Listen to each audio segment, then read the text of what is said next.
did not know I was going to come up here. No, I just came up here to worship, and then they asked me to give a testimony, and I said no, but they still called me up here. I don't know where to start, but I guess I could start by saying that I was raised in the church ever since I was a little baby. When I was in the womb, got pregnant with me, and I've been in church ever since. Everyone knew me since I was in the stomach. And then growing up in church, I was in nursery, I was in prims, I was in stars, I was everywhere. I was in rainbows. I don't know if you guys know about rainbows, but and then I was in kids church and youth. Well, now I'm in youth, but as I came to my teenage years, I could say maybe when I was 12, I moved to a church in Long Beach, and it was like the hardest thing ever because Mount Apollo Church was my first family. I grew up with all the little kids there since I was like 1, 2, 3. That was my family. So then my mom told me we're moving to Long Beach along with the church, and that was like the hardest thing. And I was like, Mom, I don't know them. I'm never gonna get to know them. I don't want to know them. So I stayed going to Montebello with my tia, and she was like, no, you need to come to Long Beach. So then I finally went to Long Beach, and I was like, whatever. And I remember I sat through the whole service, and I was like, man, I don't like this. Like, I'm never gonna come back. I'm just gonna stay home. And yeah, so I stayed home, and I never went to church for like maybe a month. But that wasn't where my heart was. Like, I loved being in church. I was always in church my whole life. So I was like, okay, fine, I'll go to Long Beach. So I started going to Long Beach, but a lot of the youth there were very troubled. They didn't worship. They didn't know how to worship.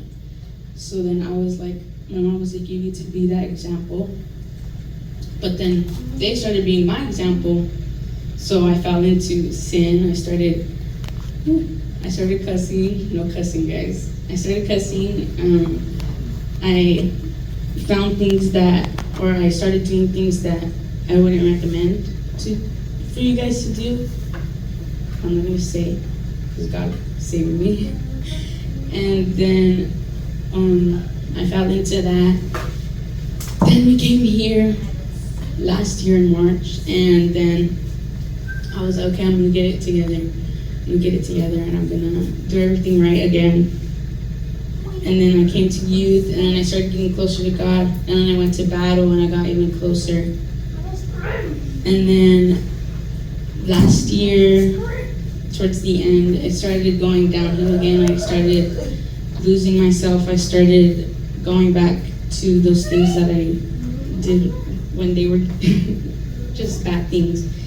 Then January was like my hardest year. Christmas was cool. January was hard. Then February came, and I was like, dude, it's Valentine's Day. What the heck am I doing? Like, I don't know, I was all sad. And then I guess March was when like it finally hit me. I was like, I'm an example to many people. I don't know if you guys know that or notice it, but I am. And my mom always told me that, and I never knew that personally. I was like, Mom, no one looks at me. Literally, no one looks at me. Like, no one comes up to me. And she's like, no, Aislinn, you have many people looking at you. Like, a lot of people would see you as an example. So I was like, okay, whatever. And I brushed it off. But then I started noticing how many kids started like wanting to be near me, wanting to be my friends. And then people started texting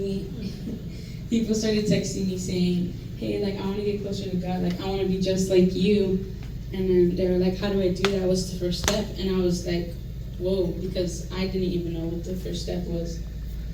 And then I started reading my Bible. I started off in Psalms. It's like the longest one. And I read it all. It's really good Bible. Verse or book. And then, yeah, so start there if you guys want to start. Me personally, I did because it was the longest I wanted to knock it out. And then I got asked to sing finally for Spanish ministry. And then I was like, okay, I really need to start serving God for real. So ever since I started singing Spanish ministry, I gave my life to God. Then I started. Now I'm up here, kind of. and I don't know. I just want to say to continue coming, and I think during your guys' ages where you guys were like finding yourself, because that was me. I was finding myself at, what do you guys, like 11, 12? 11 to 14. Okay, yeah, I was finding myself at that age. I was like, what style do I want to, like, what do I want to wear? Do I want to wear baggy jeans? Or like, you guys know what I mean? Like, you guys are trying to find yourself. And then I remembered I was like, then I started looking at my imperfections. I was like, oh, this doesn't look right on me, or I don't know. There's just like something on my body, and I was like, oh, I don't like that. And then, but God showed me you have to love yourself, that you have to be confident in yourself, because He didn't make a mistake. So you guys are all perfect in His eyes, so don't ever think less of yourself. And yeah, I just encourage you guys to stay in church and keep coming to class. That's the one thing I can say. Keep coming to class, because this is where you guys are going to get guidance, and you guys are going to build character here. And I just advise you guys to take our what is it, advice, and let it build you up.